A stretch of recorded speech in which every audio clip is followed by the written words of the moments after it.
I can remember the look on the accountant's face whenever the reconciliation was moved from Excel into ReconNET, and she was absolutely ecstatic.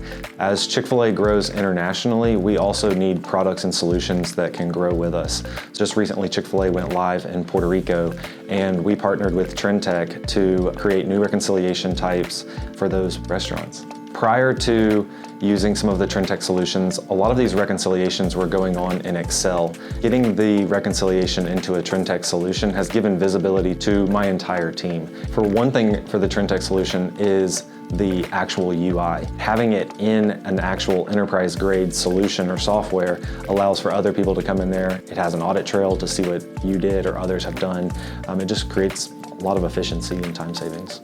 Chick-fil-A is really big on relationships, and Trintech is as well. So we have a close relationship and partnership with Trintech, and I believe that they can help us scale and grow.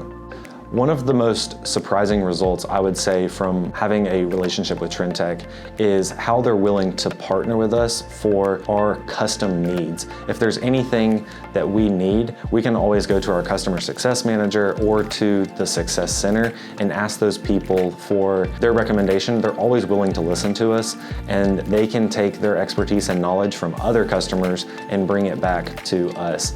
To describe working with Trintech in one word, I would say partnership. Chick-fil-A has been a partner with Trintech now for over 25 years, and an example of that I was thinking about is someone at the Customer Success Center most recently just called me out of the blue and asked if there was anything that he could help me with. There wasn't anything at the time, but just the actual phone call that someone called just to check in on me, I was almost speechless and caught off guard because I was like, oh my goodness, they're calling just to see if there's anything that they can work on for us.